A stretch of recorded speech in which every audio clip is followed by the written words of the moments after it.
Ada 6 kebiasaan Nabi Muhammad SAW dalam menjalani hidupnya, yang kalau misal kamu tiru satu saja, hidupmu bisa jauh lebih baik. Pertama, bangun lebih awal. Sebelum orang-orang beraktivitas, kita sudah beraktivitas lebih dulu. Nah, seperti itulah Nabi Muhammad SAW yang sudah bangun di saat yang lain belum bangun. Beliau Nabi Muhammad SAW sering tahajud dan sering berdoa lama ketika malam hari di saat semua orang belum ada yang bangun. Nabi Muhammad SAW melakukan itu semua untuk demi siapa? Bukan demi beliau, tapi demi kita semua, yaitu umatnya. Padahal masalah yang dimiliki beliau itu masalah yang sangat besar, tapi beliau masih bisa menyempatkan untuk sholat tahajud. Sedangkan kita yang masalahnya tidak seberapa tidak mau menyisihkan waktu untuk tahajud. Jadi kalau misalnya hari ini hidup itu terasa berantakan, coba perbaiki dulu waktu pagi kita. Yang kedua, memulai hari dengan zikir, bukan dengan distraksi dunia. Setelah subuh beliau tidak langsung tidur lagi, tapi beliau menyisihkan waktunya untuk berzikir sampai matahari terbit atau syuruk.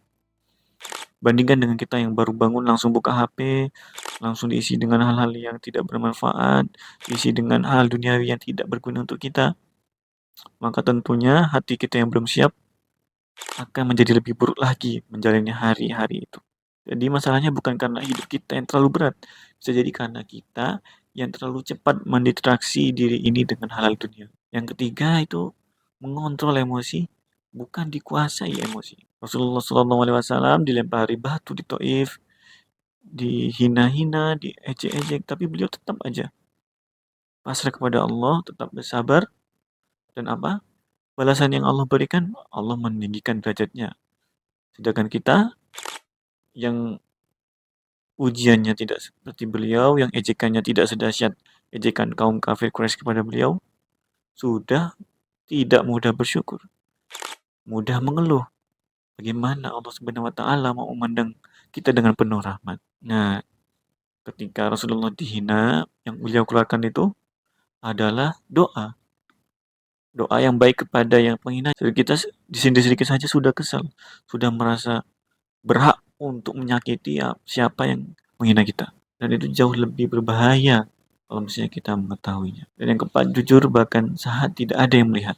Nah ini nih, di saat tidak ada yang melihat, CCTV kita itu cuma Allah Subhanahu wa taala. Nah, di saat seperti ini kalau misalnya kita benar-benar yakin kepada Allah Subhanahu wa taala, kita tetap jujur, maka tenangan itu pasti akan melekat di diri kita, di hati kita.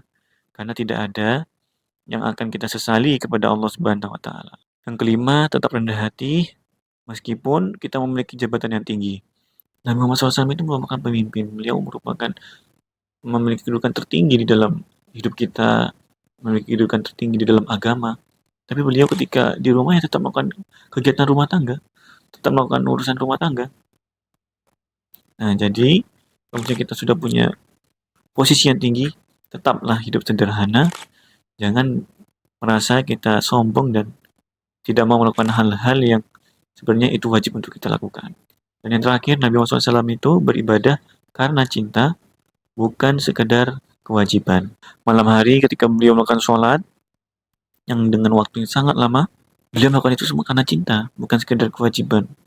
Dan ketika beliau ditanya, kenapa beliau masih melakukan hal tersebut, sampai kaki beliau bengkak padahal beliau sudah dijamin surga, beliau mengatakan, aku melakukan ini sebagai wujud syukurku. Aku ingin menjadi hamba yang bersyukur. Dan dari sinilah kita seharusnya sadar, mungkin saja ibadah kita itu masih karena takut, bukan karena cinta. Dan kalau misalnya kita ibadah udah karena cinta, bukan karena takut, pastinya hati kita dipenuhi dengan ketenangan dan juga kenyamanan. Jadi tadilah 6 cara atau 6 kebiasaan yang dilakukan oleh Rasulullah SAW, yang kalau misalnya kita tiru satu saja, maka hidup kita bisa jauh lebih tenang dan nyaman. Demikian, semoga bermanfaat. Kalau misalnya suka dengan video seperti ini, jangan lupa like, comment, share, dan subscribe. Semoga bisa bermanfaat untuk kita semua. Amin ya rabbal alamin. Demikian, kurang lebihnya mohon maaf. Wassalamualaikum warahmatullahi wabarakatuh.